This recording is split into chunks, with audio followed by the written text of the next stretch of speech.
He is Andy. I am Blair.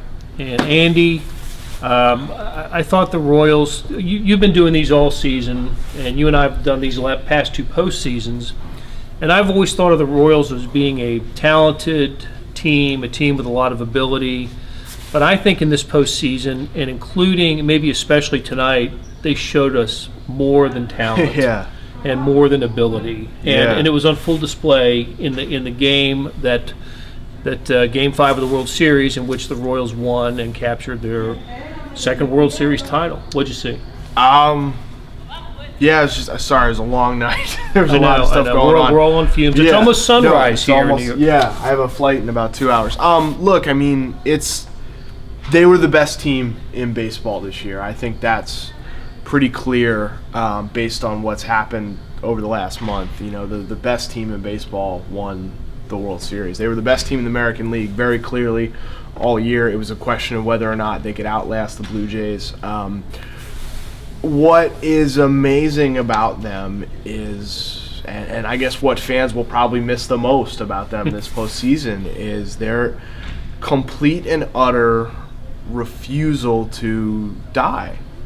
It's a club that does not understand the concept of cardiac arrest. It's a club that, it's like the most cliched thing ever, but they just never quit. And Matt Harvey was crushing them for 8 innings tonight. I mean, just crushing them.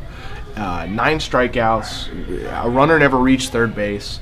And then in the 9th inning, when Harvey, who fought Terry Collins to come back, right, and he will probably be the last person to ever fight to come back and face the Royals. He walks Lorenzo Cain, and George Brett in the stands said, "We're going to win this game." Yeah. And it's no longer crazy to think that, because they just refuse to. This was a team that refused to accept the fact that they might lose, you know, and they're similar in that way to, you know, all championship teams have this quality. It reminds me, you know, in a way of the '98 Yankees, and I know they didn't finish with the regular season record that the '98 Yankees had, but that was a similar quality they had, and that they just refused to accept the concept that they might lose, and that was how this team should be remembered. How about the way they scored the tying run?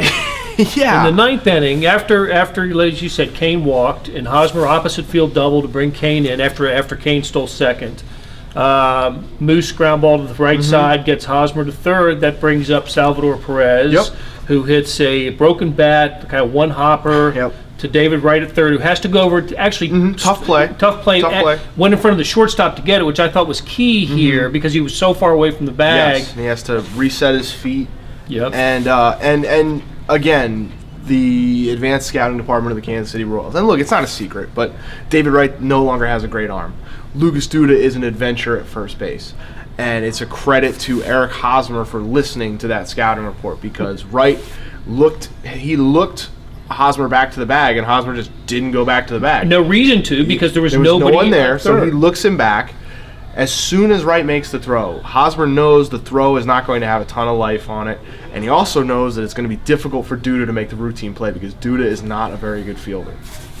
And he throws sidearm, his throws tend to tail, and that's exactly what happened. And Travis d'Arnaud couldn't get it, and all of a sudden the game's tied, and you just know then that the Royals are going to win the World Series. It's just one inning at this point. It's a battle of bullpens, and no one's got a better bullpen than the Royals. Exactly. Now, a few other things that went on in this game. Christian Colon, his first appearance in the postseason, ends up with a game-winning RBI. Was the one whose single in the 12th inning brought home pinch runner Gerard Dyson from third, and then Escobar with a double to bring in Colon, and then Cain unloads the bases with another double, and that's how it got to 7-2. And Luke Hochevar, terrific out of the bullpen. 6 scoreless innings from the bullpen. How about that? You know, Wade Davis didn't give up a run all postseason. Luke Hochevar, who was adventurous all year long, was nails this October, and a guy who, you know, will be pitching the 7th, 8th inning for them next season. And,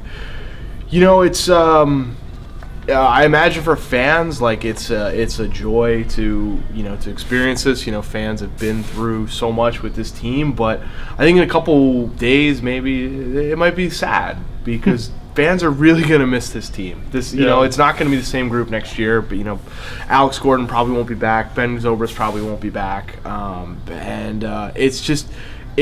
You could argue, you know, with the 77 team, with the 88 team, at the very least, it's one of the best teams in franchise history, maybe the best.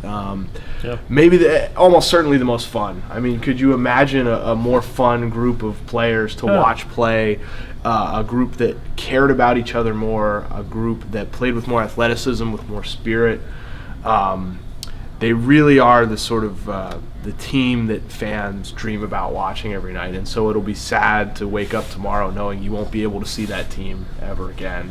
So hopefully you didn't get arrested tonight.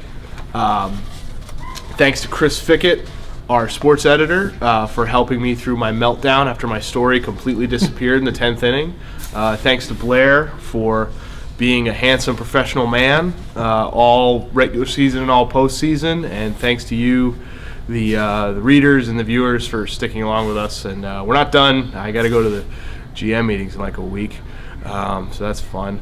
But just thank you for following the coverage. It's not over just yet, so please keep reading in the pages of the Kansas City Star, kansascity.com, and on our True Blue app.